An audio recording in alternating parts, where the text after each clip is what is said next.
Ukraine-Russia war map. Fighting overview. October the 20th, the 25th. The Ukrainian army continues its offensive in the Luhansk region and has come close to Svatove. In Bakhmut, battles are fought on the outskirts of the city, and the occupying Russian troops' active movements are taking place in the Kherson region.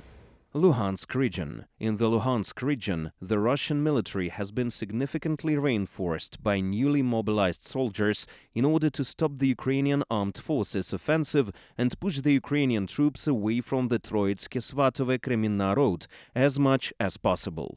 However, despite this, the Ukrainian Defense Forces managed to break through the ranks of the Russian enemy in several places and approach Svatove at a distance of 10 kilometers. In particular, to the east of Kupiansk, Ukrainian soldiers attacked along the Pershotravneva, Ivanivka, Orlyanske, Kislivka, Kotlarivka line. In the area of the last two villages, the assault was more successful, and here it was possible to push back the Russian forces for several kilometers.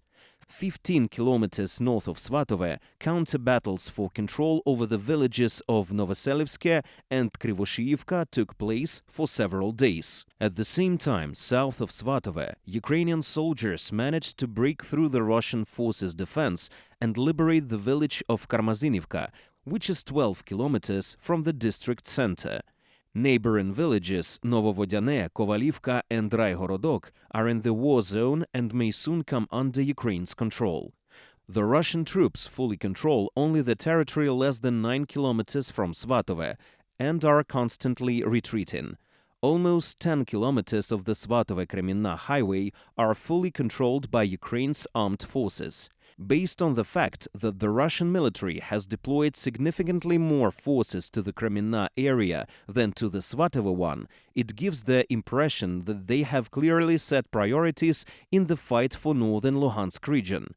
The main direction of the offensive in this area, as it was a week ago, was directed by the Russian enemy from Kreminna in the direction of Toretsk and Terny. During this period, the Russians managed to come to a distance of up to 5 kilometers from the mentioned villages for a certain time, but later they were pushed back several kilometers to the east. Meanwhile, Ukraine's armed forces direct their attacks to the north of Kreminna in the direction of Chervonopivka. Donetsk region.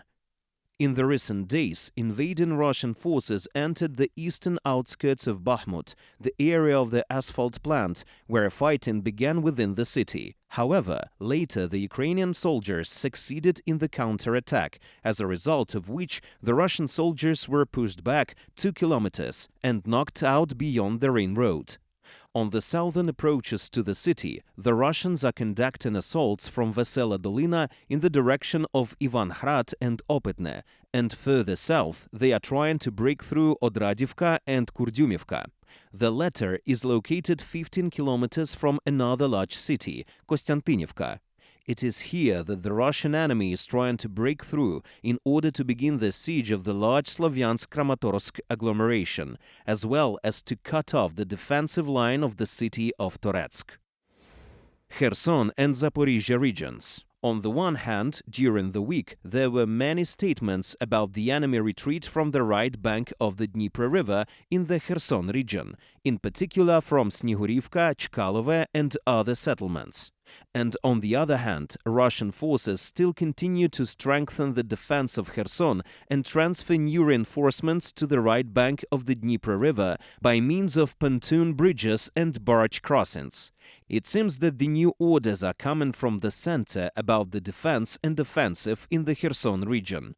At the same time, the army leadership is preparing Russian soldiers for the fact that the right bank of the Dnieper River will have to be surrendered, since with the onset of winter and already difficult river crossings will become even more difficult, and as a result, there may not be enough forces to defend the city.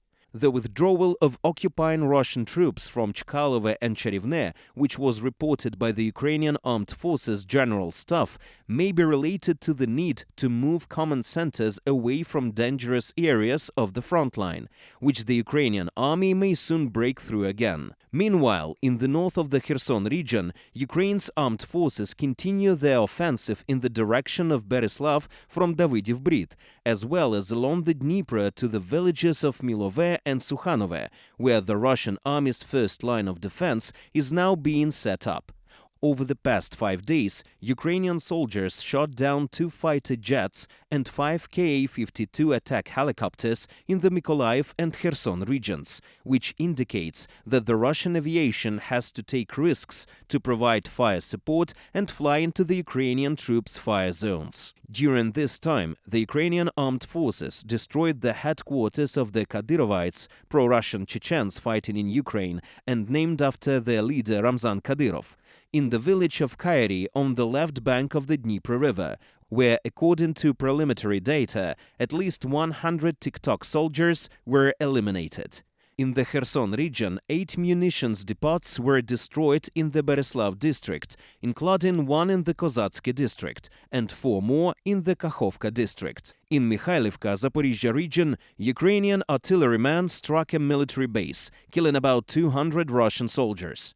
Another warehouse was destroyed in Melitopol. Attacks outside the front lines. Missile and drone attacks on the energy system of Ukrainian cities on October the 22nd caused extensive damage comparable with the consequences of the attack on October the 10th, the 12th.